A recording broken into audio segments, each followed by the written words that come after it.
Welcome to the CT Sports Talent Show. My name is Chris Saunders, and I please have on with me a former Torrington Raider. I don't know if he just graduated. I have to ask him. Trey Bayette's with me, was on the football team. Trey, did you already graduate? No, that's Friday. Friday. Okay, so you did. So you're still technically a Torrington. You didn't graduate yet. You still got a couple days left, so that's Two good. days left. Yeah. But obviously your football career has concluded with the Torrington Raiders. But you did receive, and the reason why I have you on here, you received a very, very, in terms of the Torrington football side, a very special award and a part of the 29 Club.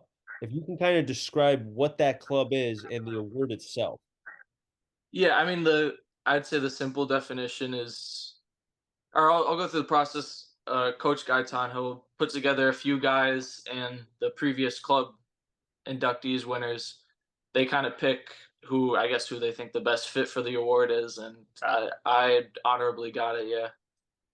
So what is some of the criteria as far as when the previous winners get the names of the players?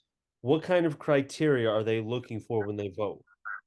I'm not 100% sure, but I would assume it's not only like the athletic performance on the field. I think it also has something to do with like character, academics. So I think it's like a mix of everything.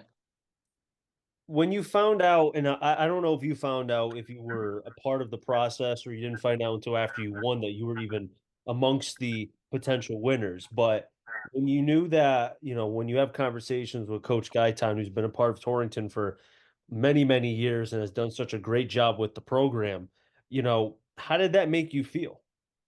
It definitely obviously made me feel good. It was a great feeling to have won the award because it's a very big thing for Torrington football and honestly Torrington as a whole. So it was kind of an honor just to get it. When you got the award, and how many of the previous winners were there? Was it like a lot of the guys? Was it some of the guys? Because I know it's been so many years. Some people go out of the state, out of the country. They may not be around. How many of the previous winners were there? The only one I can think of would have been Aura Curry because he presented the award to me. It was kind of at a more of a school event that it was given to me. So it would have been just Coach Aura, I'm pretty sure. Okay, so that's still obviously Orta was a great player back in Yeah, his yeah. day as well. I remember again showing my age and again remembering you when you were about this tall, right? I mean, seeing you now graduating, obviously calling Aura's games, it's one of those things as the years go on, you start seeing the players. When you got the award, were you allowed or were you able to speak at all, or was it one of those things where maybe Coach Gaitan is the one that did the speaking? Um, so Coach Gaitan wasn't able to make it to the event. I think he said he had something with his son. So Aura did some speaking before, and I don't know. I just kind of grabbed it and walked off the stage. You're like, thanks for the award. All right, I'm gonna go back down, sit down now. Yeah, basically. So I want to go back to Coach Gaitan for a minute. I'm sure you still kind of talk to him a little bit, obviously, throughout, even during the football season, obviously, and then post off season with football, even though you're not part of the program coming into now this year. We're only 3 months away. You and I were just talking about the classes came out as far as who was where. You and I were just talking about Watertown's in M now. They moved up from double S. I think Holy Cross is in double M, if I recall.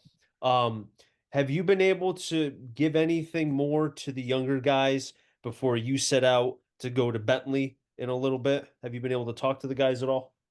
Yeah, I talked to him. I don't really go to like the team lifts or practices, but I'm friends with all of them still. So I'll talk to them. I'll tell them like what they can improve on, what helped me personally, and like what I think that they can do next year.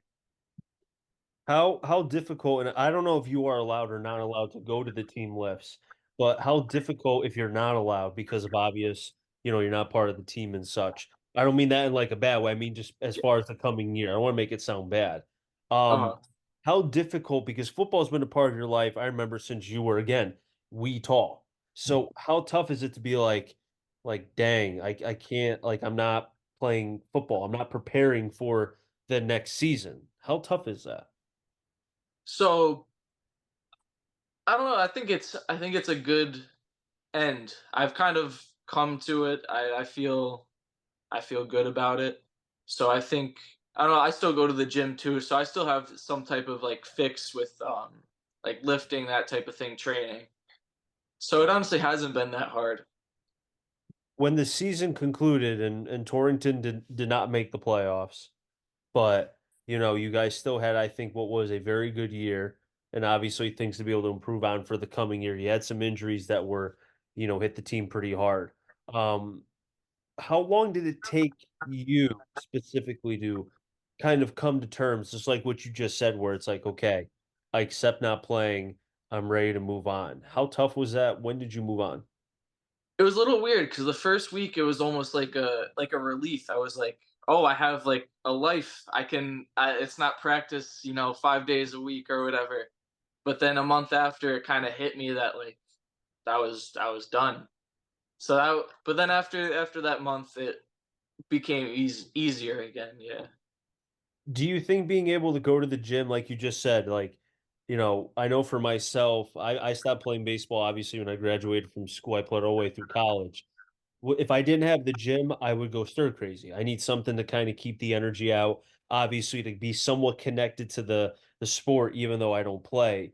Is that kind of how you're doing it too, where being able to go to the gym at least gets that fix, and also too, you're keeping yourself healthy? What says you? Yeah, yeah. I do go to the gym, play basketball with my friends, so like that it does get the fix to an extent. There's nothing like being on a team with all your brothers, but it's a little bit of something. Is there ever an opportunity for you, man, to be able to potentially maybe come back and coach either at Torrington or maybe give back to the Pop Warner system, anything like that? I mean, a lot of things gotta happen. Obviously, there's a whole bunch. Time will tell, really. But I mean, I could definitely see myself at least doing Pop Warner. Have you thought about it maybe coming and coaching? Like, has that ever crossed your mind? I mean, I haven't had any like serious thoughts about it. I have like thought about it a little bit, but nothing. I haven't really sat down and thought about it before. Well, I wonder if, in a couple years, obviously, maybe once you graduate from Bentley now, not to kind of rush that by any means, but I wonder if Coach Gaitan, and I'm hoping he's still with Torrington because he's still a young guy, will give you a call and be like, hey, you want to come back and coach? I'd be curious to know what your answer would be. Obviously, it depends on where you are in life, what you're looking at as far as a job, if you're able to. But I think this is just my personal opinion. I think if you have the ability to, I think you will come back because you're obviously the way you play defense, you made up for it with the size because you're not the biggest kid, but you made up for it in so many ways, especially with the football mind. I feel like you could really give back to the kids who, especially in their younger days, they're so raw when they come and trying to learn the game and the speed and it's evolving. What says you? Yeah, I mean, I think if I'm in good standpoint with everything and I'm still in the area, I would love to come back and coach and help out the younger guys and hopefully maybe coach the team to a state championship or something. Maybe the DC, right? Wouldn't that be Yeah, something? that'd be great. So before I let you go, Trey, and I appreciate you coming on, and congratulations again on the 29 Club Award. Um, what was if you could give me a couple memorable moments during the season that you won't forget, what were they? Just for yourself Selfish. specifically. Yeah, a selfish one for me would definitely be my performance at the Kennedy game. I had 17 tackles and I had a touchdown taken away that would have won the game. Um, I remember Derby game.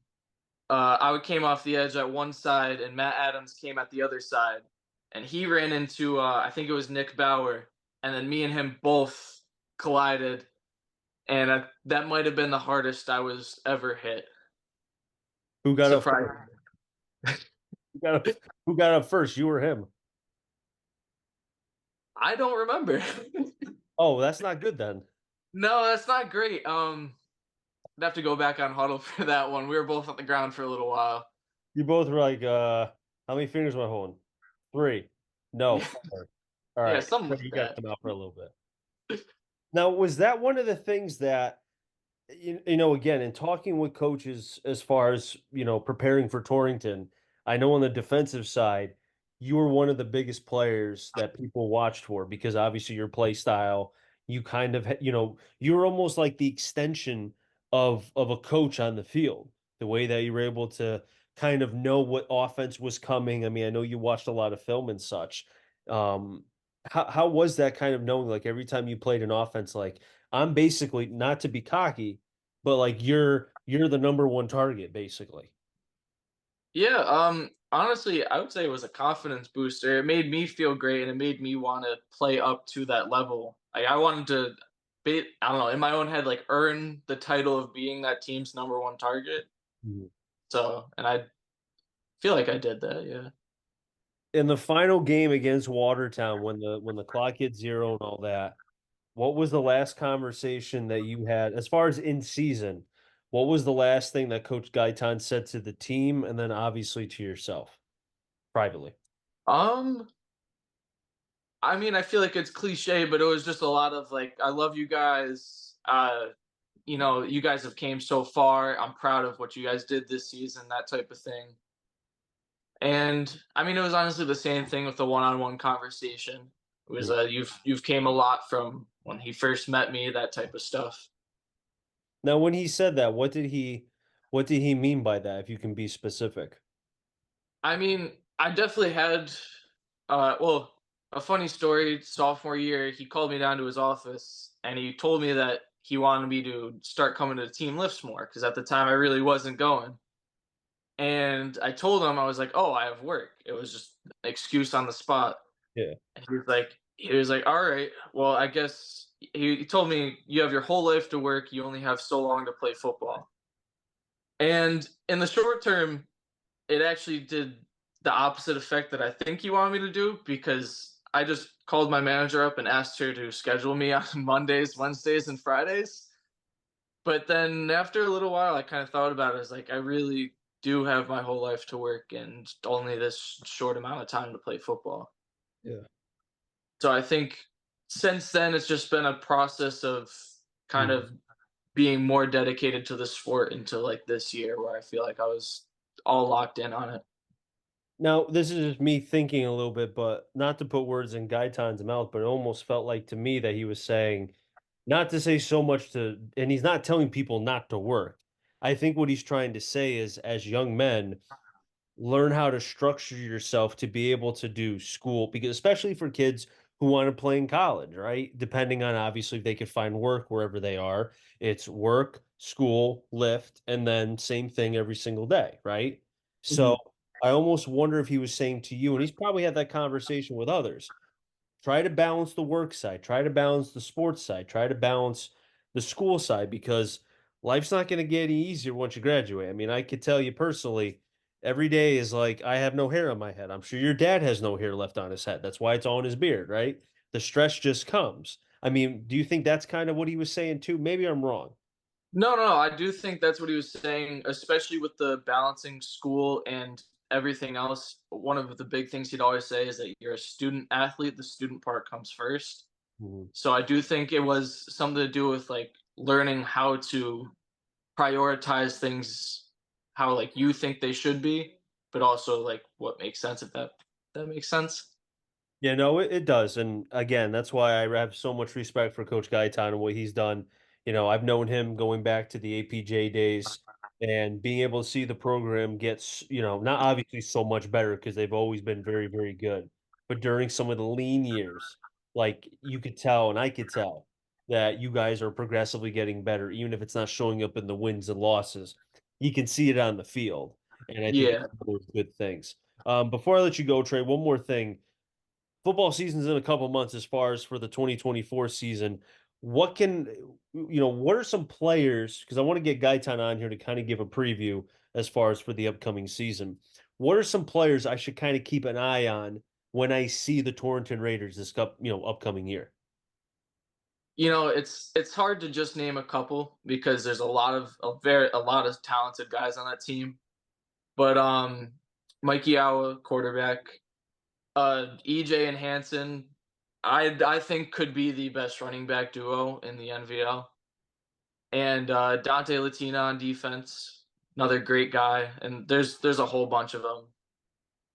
Got to tell you, the quarterback, I don't think anybody can get his name right. I mean, how long did it take you guys to get his name right? I'm gonna be honest, I don't even know if I just got it right now. I That's what I've always called him, so I hope I got it right.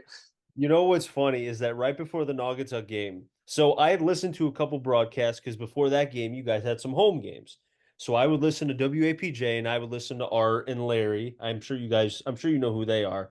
Yeah. They're part of APJ and they would be broadcasting the games. So I would hear, I would hear them say the quarterback's name, and then I would go to Guy Time and be like, "Oh, is your quarterback's name this?" And then he would tell me a different name, and then I'm like, "Okay." And then I hear like two other ways it's said. So Yeah. I'm like, can we just find a way to make this kid's name much easier? Because this is not fun.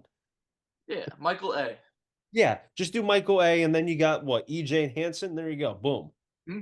Just think about it. Like you just said, that could be a very dominant backfield. That could be Yeah. kind of like a little law firm at Torrington, right? Three-headed monster there. That could be very deadly too. And I think also, I don't know if you found this out. So Torrington dropped down. Now, were you guys in tier two last year or tier one? Do you remember? Tier two. We're in Okay, tier two. you guys are in tier two again. So, Mhm. and with some of the revolving situations with Oxford, with a new head coach, new quarterback, new players, the Waterbury school's kind of going through, through their thing. Derby's, going to be a little bit competitive too. Oh, You're well, looking at I'm sorry. I'm sorry. I'm there just you getting something that's messing with it. All right. Sorry. I'm sorry about that. I was just saying that, Torrington, they have an opportunity to maybe make some noise. They're one of the few teams other than Holy Cross and Watertown that returns their starting quarterback in an Yeah. essence. So that's got to be pretty good for them going into this year. Yeah. I'm thinking that Torrington's gonna have an amazing year this year. I feel like we, especially a lot of the players, although we did lose a lot of seniors this year, there's a lot of former juniors and sophomores that'll be coming back, and I think that experience that they've had Mhm. will help them play at a lot of a higher level. Trey, I appreciate you coming on. It was a lot of fun being able to kind of catch up with you again since the football season. Congratulations on your award. Best of luck at Bentley, and I hope you have an opportunity to be able to play for the rugby team. And who knows, maybe you can walk on as well, maybe show themselves a little bit of that NVL play, because you never know. Teams could always use that a little bit. Yeah. Thanks for Yep. having me. Always. I'll wrap things up here on the CT Sports Talent Show. So next time, stay safe. Remember, CT stands for Connecticut Talent. I'm going to try to find them all. Enjoy this day, everybody, and be well.